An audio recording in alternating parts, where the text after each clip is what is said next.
Assalamualaikum warahmatullahi wabarakatuh.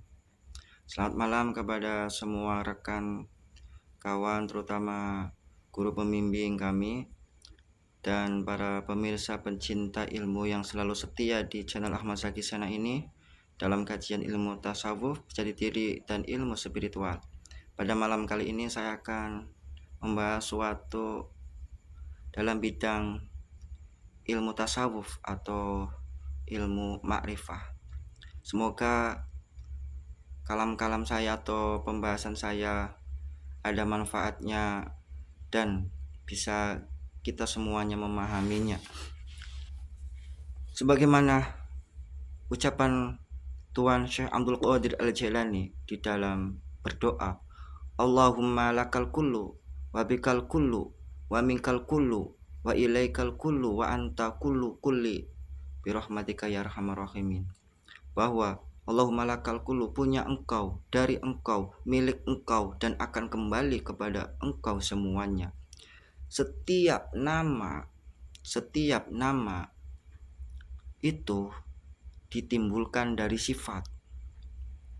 Setiap sifat, semuanya dari sifat itu ditimbulkan dari af'al atau pekerjaan, perbuatan. Nah, dari perbuatan atau af'al itu ditimbulkan dari zat. Nah, dari pembahasan ma'rifatullah atau asmaullah atau sifatullah atau af'alullah itu dari yang ditimbulkan dari zat. Zat itu memiliki asma'ul zat yaitu asma al-jalalah yaitu Allah. Nah, dari alifnya itu memiliki kandungan wajibul wujud dengan dikuatkan tentang keesaannya atau masuk ke dalam wahdaniyatnya.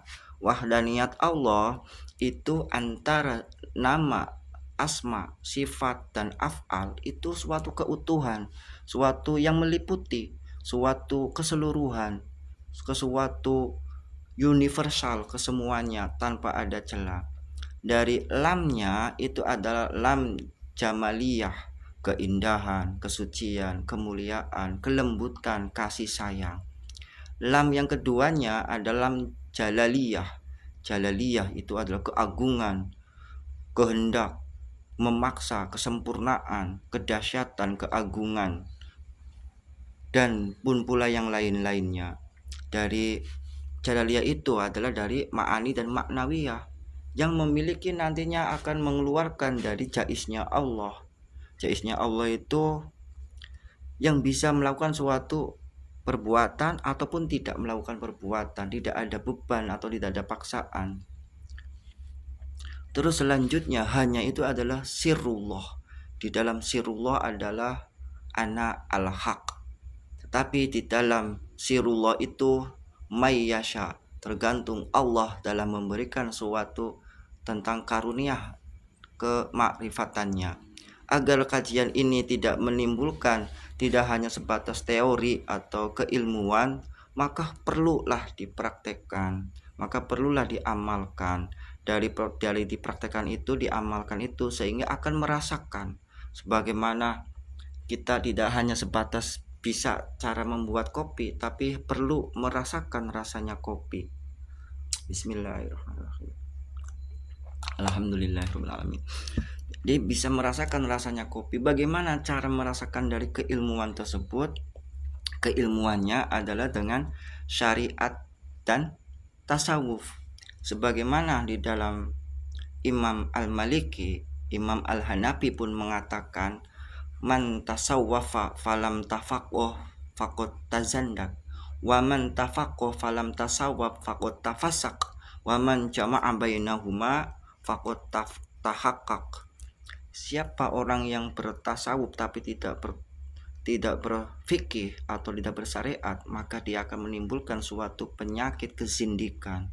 Siapa orang yang bertasawuf siapa orang yang berfikih tetapi tidak bertasawuf, maka akan menimbulkan suatu kefasikan atau kemunafikan. Siapa yang menggabungkan dua-duanya antara ilmu syariat, ilmu fikih dengan ilmu tasawuf, maka itulah suatu kebenaran yang hak. Maka dari pemahaman tentang yang tadi saya jelaskan tentang ilmu kemakrifatan tersebut, maka ilmunya spesialisasinya itu dengan tasawuf atau tazkiyatun nufus, mensucikan, membersihkan jiwa-jiwa yang kotor dari hawa nafsu kita, hawa nafsu yang mulhimah, lawamah, amarah yang tidak diridhoi oleh Allah Subhanahu wa taala. Maka yaitu caranya atau teknisnya itu torekot, jalannya itu torekot. Jadi torekot itu adalah suatu keilmuan atau metode yang sudah diterapkan, dijelaskan di dalam Al-Quran, yang berbunyi wa an la istaqamu ala tariqah la asqainahum ma'an ghadaqah. Siapa orang yang berjalan di atas torekoh, jalan yang lurus, jalan yang diberkahi oleh Allah, jalan yang bersandar kepada Al-Quran dan hadis, maka jalan-jalan yang mendapatkan kenikmatan oleh hamba-hamba dari Allah, sebagaimana dalam surat Al-Fatihah, suratul ladzina an'amta alaihim, jalan itulah sehingga Allah akan memberikan suatu karunia, kekaruniaan yang teramat besar. Nah, jadi dalam mengamalkan keilmuan kemakrifatan ini perlulah dibimbing oleh guru mursyid. Kenapa perlu dibimbing? Karena akan melampaui 4 alam. Tapi silakan bagi yang mau tanpa bimbingan, tanpa guru mursyid, silakan. Tapi perlu kita ketahui, kalau kita mau umroh, mau haji saja perlu ada suatu bimbingan, suatu ada petunjuk.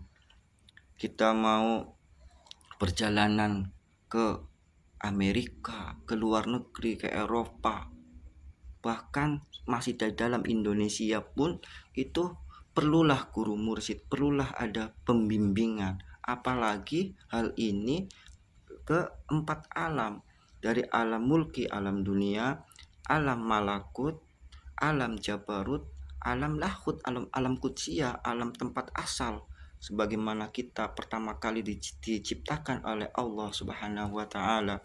Sebagaimana dalam Al-Qur'an dijelaskan, alastu birabbikum qalu bala syahidna, apakah aku ini, kata Allahnya itu, apakah aku ini Tuhanmu? Qalu bala syahidna, betul engkaulah Tuhan kami. Jadi di alam itulah sesungguhnya semua manusia itu telah mengenal Allah.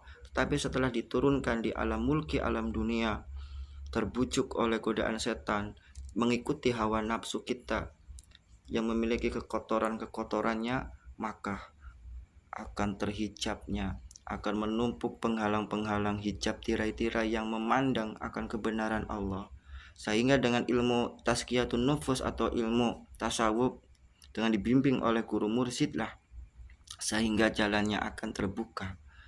Jadi dengan ilmu tasawuf, dengan belajar zikrullah, maka di situ akan menyelaraskan, akan mengharmonisasikan, akan memperbaiki hubungan antara kholik dengan makhluk. Sebagaimana dalam ayat Al-Quran, duribat alaihimu dhillatu aynama thuqifu illa bihabli minallah wa habli minan nas.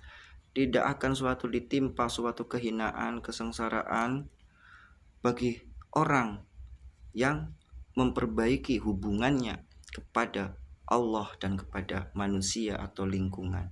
Jadi di dalam hubungan antara makhluk dengan khalik itu akan membutuhkan khuluk, akhlak. Maka dengan akhlak kita kepada Allah, akhlak kita kepada manusia dan lingkungannya, itu akan menumbuhkan suatu hubungan yang harmonis sehingga Allah akan meridhoi daripada kita. Nah, munculnya akhlak yang baik itu ditimbulkan karena telah mengendalikan hawa nafsu kita yang dibimbing oleh guru mursyid, dengan alatnya adalah zikrullah, zikir yang mendapat bimbingan dari guru mursyid kita. Semoga ada manfaatnya. Wal afu minkum. Wassalamualaikum warahmatullahi wabarakatuh.